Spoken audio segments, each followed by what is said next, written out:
In a village not far from the mountains, there lived a man who carried a jar everywhere he went. It was an old clay jar, sealed with a lid that had small holes poked in the top. The man kept it always by his side. He slept with it next to his bed. He ate with it on the table beside him. He worked with it in the field, placed carefully in the shade. People in the village were curious, but when they asked what was in the jar, the man would only shake his head and say, "Nothing you need to worry about." But sometimes, if you were close to the man, you could hear a sound coming from the jar.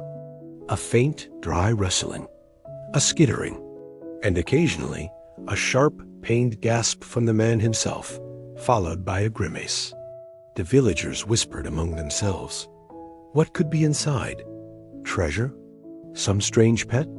A secret he was hiding? One day, a traveling master came through the village and noticed the man sitting by the well, the jar clutched in his lap. The master saw the man's face twist in sudden pain. He saw the man's hand fly to the jar, then pull back as if stung. The master walked over and sat down beside him. "Brother," the master said gently, "I see you are suffering. What is in the jar that causes you such pain?" The man hesitated, then lifted the jar and held it out. The master peered through the small holes. Inside, crawling over each other, their tails curved and ready, were scorpions, dozens of them, a writhing, stinging mass of venom and agitation. The master drew back, not in fear, but in astonishment. "Why?" he asked. "Why would you carry such a thing?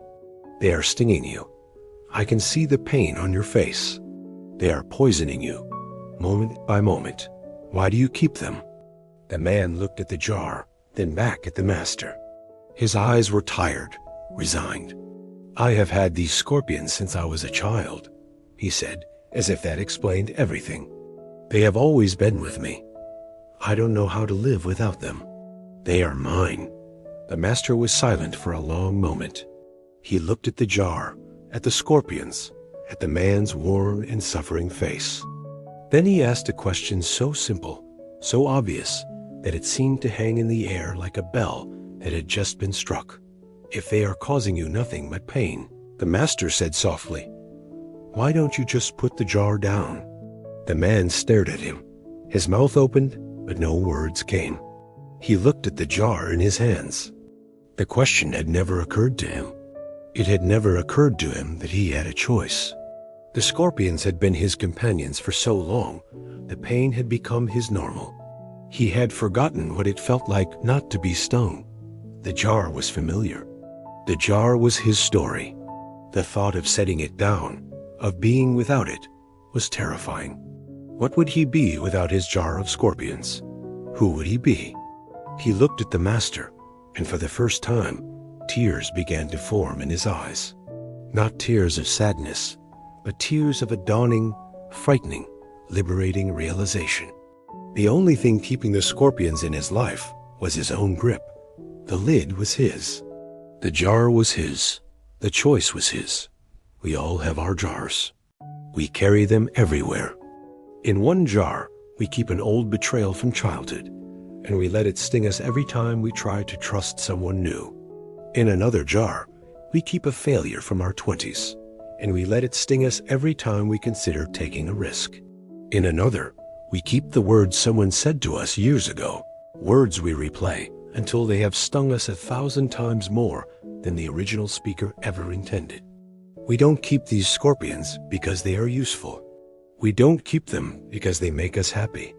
We keep them because they are familiar. We keep them because we have forgotten what silence feels like. We keep them because we are afraid that if we put the jar down, we will be empty. But emptiness is not the enemy. Emptiness is just space. Space for new things. Space for peace. Space for a life without poison.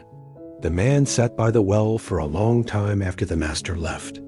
Then, slowly, he stood up. He carried the jar to the edge of the village, to a place where the desert began. He looked at it one last time. The scorpions rustled inside, oblivious, doing what they always did. He knelt down, placed the jar on the sand, and took his hands away. He stood up, turned, and walked back toward the village. He did not look back. The jar stayed there, in the sand, its poison sealed inside, no longer his to carry. What jar are you holding? What scorpions are you letting sting you? Simply because you've forgotten, you have hands that can open and let go. The pain is familiar, but it is not required. You can put it down. You can walk away. The choice has always been yours.